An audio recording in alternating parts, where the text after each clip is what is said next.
Hello， 大家好，今天和大家分享一个早餐的新吃法，学会这样做，香甜又暄软，全家人都爱吃。跟着视频一起来看看吧。首先，盆中准备500克面粉，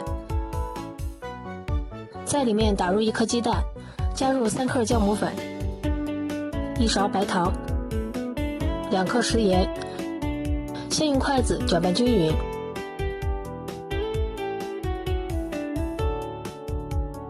然后用350克的温牛奶和面，边倒边搅拌，搅拌至没有干粉的絮状，加入15克食用油，家里有黄油的也可以加黄油，下手揉成面团。这个面团在刚开始揉制的时候会有些粘手，揉着揉着就不粘手了。如果这时候你觉得揉面累，我们可以盖上盖子，先醒上5分钟。5分钟后再来揉面，就能轻松的把面揉光、揉均匀了。然后将面团移到案板上，像洗衣服一样揉搓。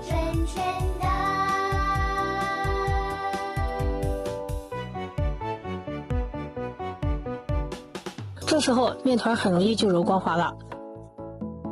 面团揉光滑以后，放回盆中，盖上盖子，醒发30分钟。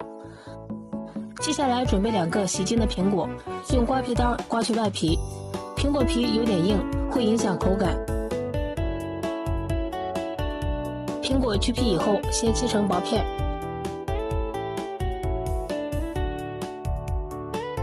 再改刀切成细长条。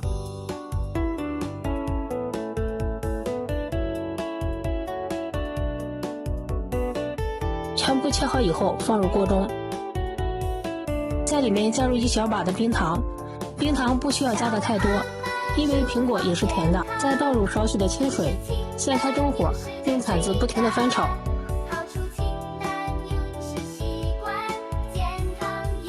炒着炒着，冰糖就会慢慢融化了。继续翻炒，将里面的水分炒干。水分炒干之后，转小火，不停地翻炒。最后炒至像这样比较粘稠的状态就可以了，装入盘中放凉备用。这时候看一下面团醒发的状态，稍微的蓬松了一点，也就是1倍大。将面团取出来，案板上撒一点干面粉防粘，不用排气，用擀面杖直接擀成长方形的大薄片。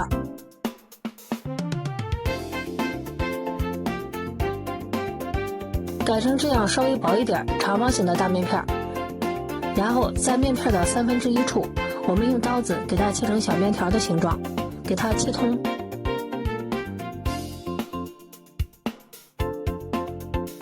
切好以后，给它往里收一收，这样卷制的时候更方便。另一边我们用手给它压得扁一些、薄一些。放上我们炒好的苹果馅料，这里放豆沙馅或者土豆馅、肉馅都是可以的。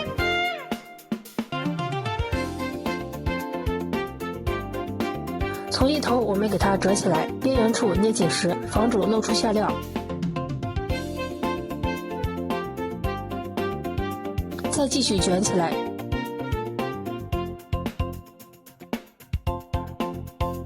稍微整理一下，这样一个好看的生坯就制作完成了。准备一个模具，在底部和边缘都刷上1层食用油防粘，再撒上一点黑芝麻。这样更容易脱模。将做好的生坯先往里弯一下，然后放入模具中，稍微的整理一下，整理的好看一点。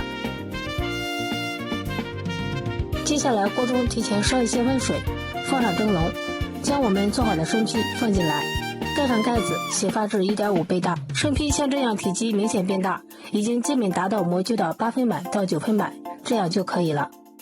表面刷一层蛋黄液。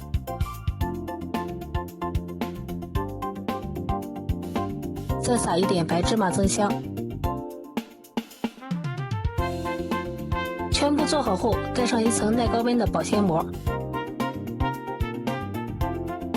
然后放入蒸锅中，盖上盖子，开大火，水开后蒸35分钟。时间到，我们把火关掉，再焖上3分钟，防止塌陷。3分钟之后，我们打开盖子看一下，哇，非常的漂亮，看一下，特别的蓬松。像这样就可以出锅了。我们将它取出来放在案板上，倒扣脱模，底部也是非常的漂亮，正面像一朵花一样。用手掰开看一下里面，还有拉丝的状态，里面满满的苹果馅儿，香甜可口，味道特别的棒。这样蒸出来的苹果面包不但口感好，并且营养也非常的丰富，吃多了也不会上火，老人孩子都特别适合，做法也非常简单，喜欢的朋友就抓紧试试吧。今天的视频就分享到这里啦，谢谢你的观看，咱们下期再见吧。